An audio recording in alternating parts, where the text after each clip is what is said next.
नमस्कार मित्रों, मैं नरेंद्र सेफ्टी ऑफिसर।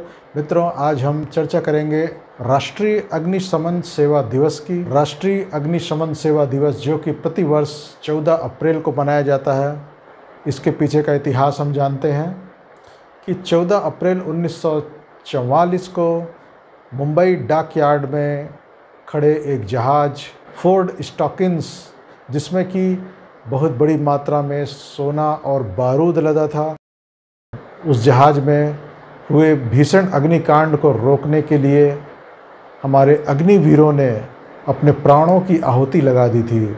और उन शहीद हुए 66 अग्निवीरों को श्रद्धा सुमन अर्पित करते हुए हम प्रतिवर्ष 14 अप्रैल को ये राष्ट्रीय अग्निशमन सेवा दिवस मनाते हैं और ये संकल्प लेते हैं कि हम अग्नि के कारणों की रोकथाम करेंगे।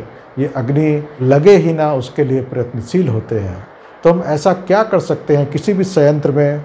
सबसे पहले हम संचालन की बात करें तो किसी भी संयंत्र में संचालन के समय कुछ चीज़ों को ध्यान रख के हम भीषण अग्निकांडों को पहले से ही रोक सकते हैं। सबसे पहले तो अपने कार्यस्थल पर ज्वलनशील पदार्थ जैसे कि तेल से भीगे हुआ जूट या तेल या ग्रीस इत्यादि, इन सब चीज़ों को बिल्कुल साफ सफाई तुरंत कर दें, उसको साइट पर कभी भी ना छोड़ें। तेल का टपकना या रिसाव को तुरंत रोकें, उसको कभी भी फैलने ना दें।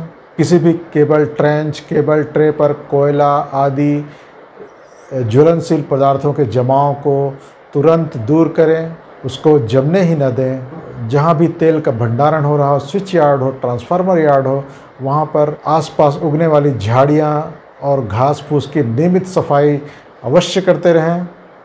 हाइड्रोजन आपूर्ति केंद्र, इनके पास किसी प्रकार का ज्वलनशील पदार्थ या वाहन, इस प्रकार के चीज़ों को न रखें। सीएचपी में कन्वेयर बेल्ट, रोलर इत्यादि के पास कोयले का जमाव इत्यादि को नियमित रूप से सफाई करना बहुत आवश्यक है। विद्युत मोटर, ट्रांसफार्मर्स, इनकी नियमित रूप से जांच होती रहनी चाहिए।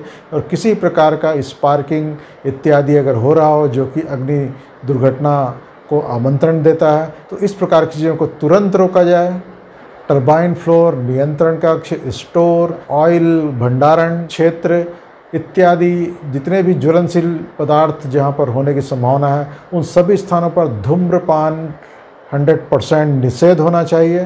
किसी भी उपकरण या सामान जो कि किसी लकड़ी की पैकिंग में आता है, उस पैकिंग मटेरियल को तुरंत ही साइट से हटा दिया जाए और सुरक्षित स्थान पर रखा जाए।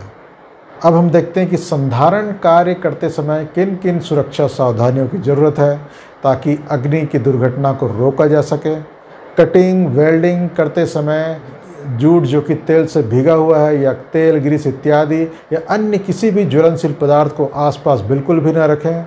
कटिंग, वेल्डिंग इत्यादि कार्य कंप्लीट हो गया हो तो तुरंत उस सेट को वहां से हटा दिया जाए, साइट पर छोड़कर इधर उधर न जाएं। जलते हुए बीड़ी, सिगरेट इत्यादि या किसी भी जलने वाले पदार्थ को इधर उधर बिल्कुल भी न फेंकें।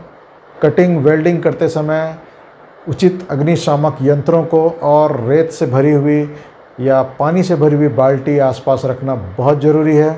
जो भी घूमने वाले पुर्जे हैं उनके लुब्रिकेंट्स की, तेल, ग्रीस इत्यादि की नियमित रूप से जांच करते रहें।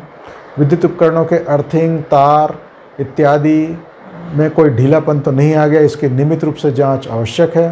बिना सॉकेट प्लग के तारों का विद्युत आपूर्ति हेतु उपयोग न किया जाए। और किसी भी कार्यस्थल पर रास्ते में अवरोध न रखें, क्योंकि कभी ज़रूरत पड़ता है तो अग्निशामक यंत्र या अग्निशामक वाहन के आने के लिए रास्ता बिल्कुल क्लियर होना चाहिए। कुछ अन्य चीज़ें जो कि ध्यान रखना बहुत ज़रूरी है, आपके कार्य क्षेत्र पर रखे हुए अग्निशामक यंत्र विशेष उपयोग के लिए हैं, अग्नि की दुर्घटना को रोकने के लिए है, उसको कभी भी अनावश्यक रूप से इधर उधर ना किया जाए। किसी भी अग्निशामक यंत्रों के सामने कोई भी अवरोध न रखें।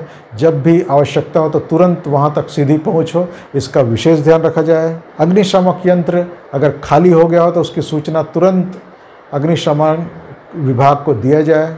कोई भी छोटी या बड़ी आग लगने की सूचना तुरंत ही अग्निशमन विभाग को पहुंचे। जितना देर होते जाता है उतनी ही अधिक अग्नि दुर्घटना का रूप भीषण होता जाता है। इसलिए तुरंत उसका रोकथाम बहुत ज़रूरी है। आग लगने पर उचित अग्निशामक यंत्रों का उपयोग करें। कभी भी घबराहट में अग्निशमन नहीं करना चाहिए। हाइड्रेंट लाइनों का, होज रील का उपयोग कभी भी अनावश्यक कार्यों के लिए न करें। वो सिर्फ अग्निशमन के लिए है। उसका अन्य कार्यों के लिए उपयोग करने पर पता चलता है कि जब आवश्यकता के समय होज बॉक्स हमको खाली मिलता है, जो कि दुर्घटना को और भी विकृत रूप दे सकता है। अग्नि दुर्घटना स्थल पर कभी भी अनावश्यक भीड़ न करें, बल्कि कुछ लोग वहां उपस्थित रहकर अग्निशमन कर्मियों की मदद करें, उनको मार्गदर्शन दें। तभी हम बहुत ही जल्दी और इफ़ेक्टिव तरीके से अग्निशमन कर सकते हैं। इन सब कुछ चीज़ों का हम ध्यान रखें और अपने संयंत्र में अग्नि दुर्घटना को होने ही ना दें, और अगर हो जाए तो उसको जितना जल्दी हो सके तुरंत कंट्रोल में रखें। इसके लिए इस वीडियो में बताई गई सभी बातों का ध्यान रखना बहुत ज़रूरी है। अगर आपको ये वीडियो पसंद आया हो तो इसे लाइक करें, और अब तक अगर आपने इस चैनल को सब्सक्राइब नहीं किया है तो सब्सक्राइब कर लें, और अपने मित्रों को भी ज़रूर इस वीडियो को फॉरवर्ड करें। धन्यवाद। जय हिंद।